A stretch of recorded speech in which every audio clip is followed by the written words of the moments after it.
Can you just explain to me why do we need this bill, and what companies are asking for it as well? Representative Soroy, you are recognized. Thank you very much, Madam Chair. Thank you for the question, Representative. So I think it's important to cover a little bit of history.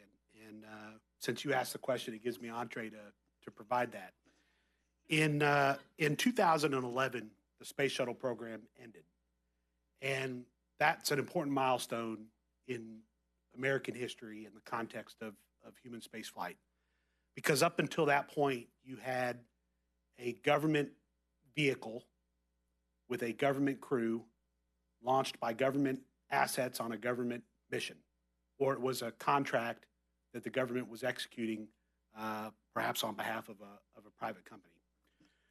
With the retirement of the shuttle program in 2011, you begin an evolution toward commercial space flight, where you have private companies with a private vehicle and a private crew launching their own assets, launching their own employees, or contracting out with another private company to launch a piece of equipment or some of their employees.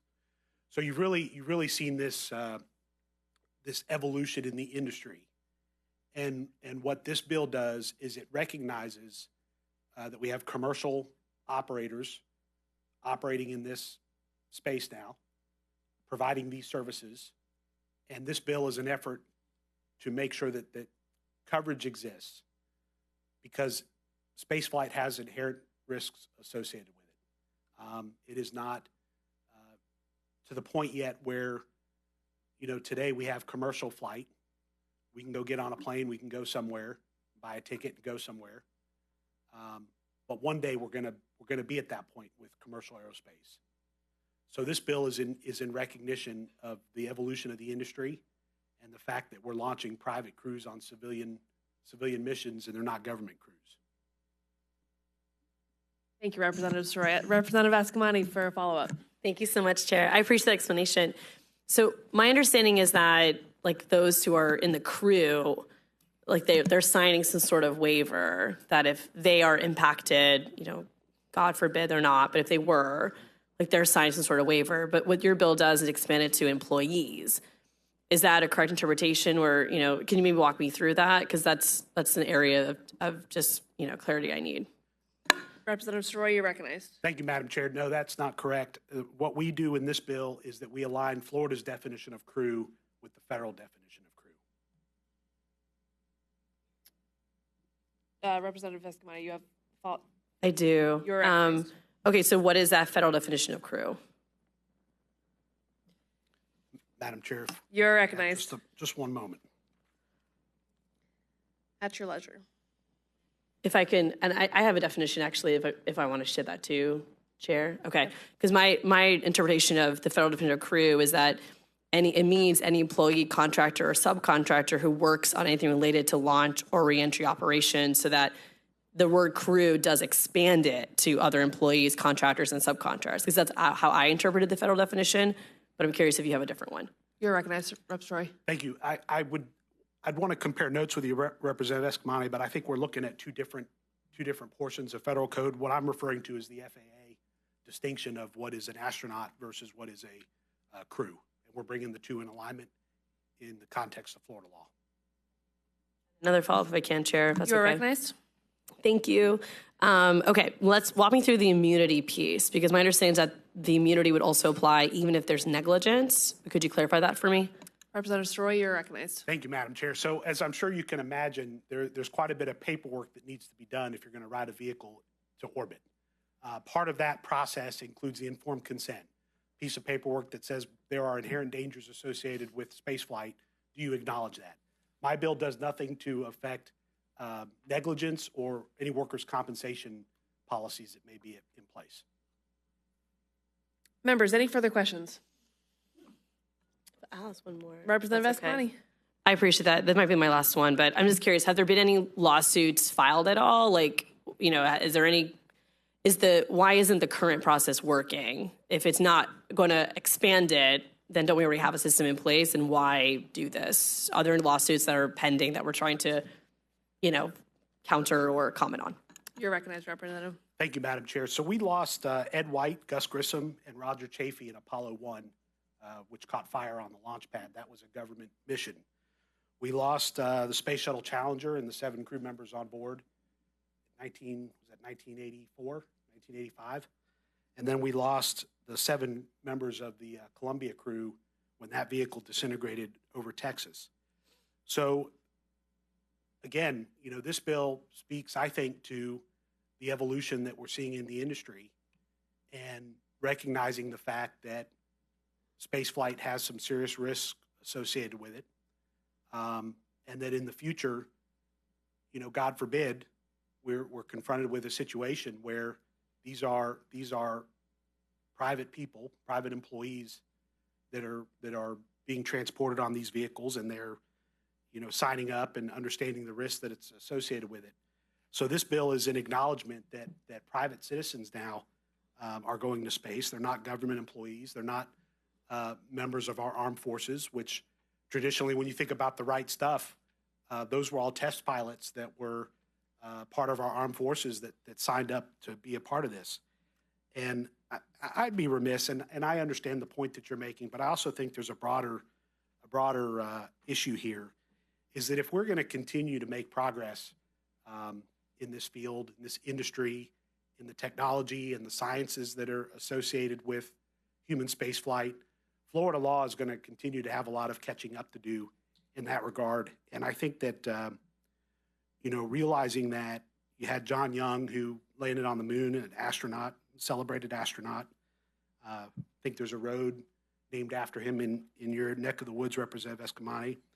He said that anyone who sits on top of the largest hydrogen-oxygen fueled system in the world and doesn't get a little worried doesn't fully understand the situation. So I think that quote really identifies and underscores the need for this bill, and making sure that Florida is taking proactive steps to distinguish ourselves from other states that are very eager to capture this business.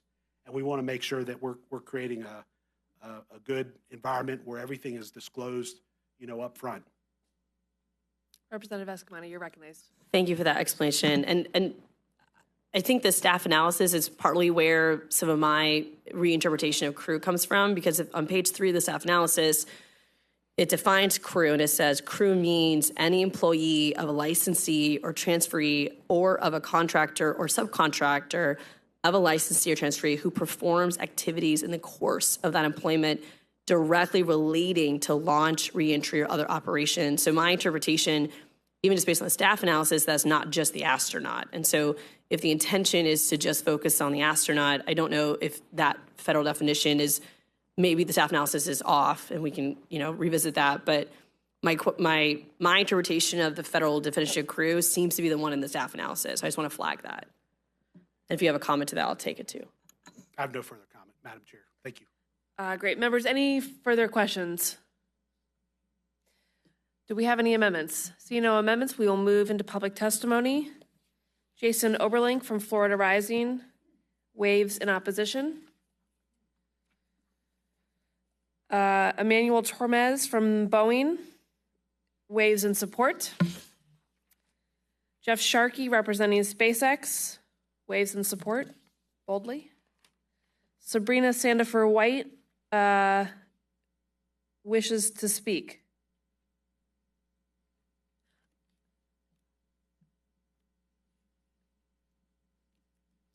You're recognized, ma'am. Thank you. My concern with this bill comes from line 31 and 32, which discusses giving liability,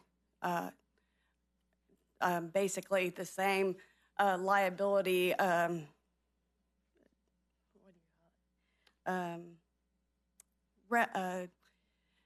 considerations for if somebody knew they were going up in a spaceship that was launched by, lots of fuel and everything. It specifically states, and if you'll look at it with me,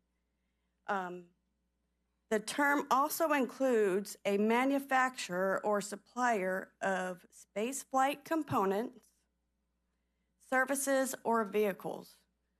And my concern with this liability is if you have somebody who's manufacturing something and they have a subpar product that they are providing and they know it, that's not included in this bill anywhere. And that could be something that would be detrimental to our space flight.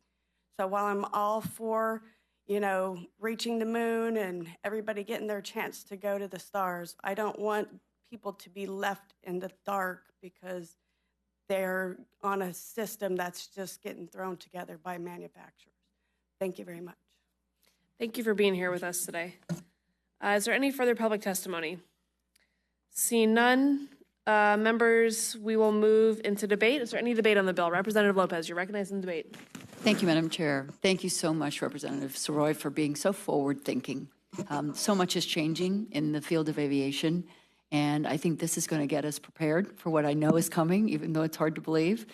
So I just want to thank you for this really good bill and for really looking at how we start preparing as opposed to responding. Thank you. Members, any further debate? Representative Eskamani, you're recognized in debate.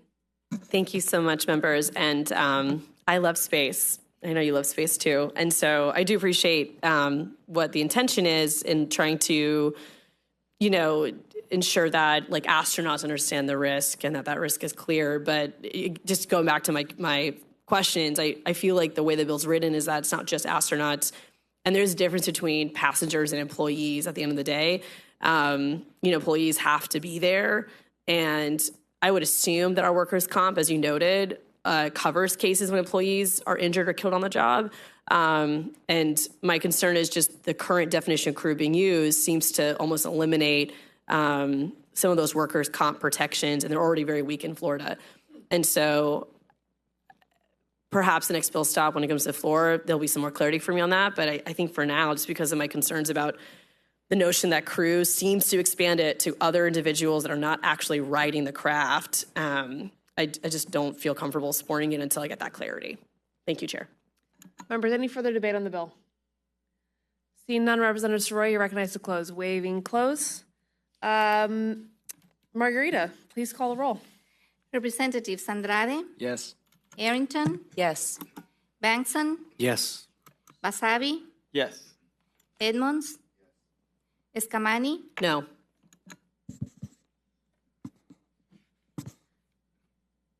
Esposito, Yes. Fabricio, Yes. Harris, Lopez, Yes. Michael, Yes. Nixon, Porras, Yes. Smith, Yes. Stark. Yes. Chair McFarland. Yes. 13 yeas, 2 nays. Thank you, Margarita. Members, by your vote, HB 839 will be reported favorably. Congratulations, Representative.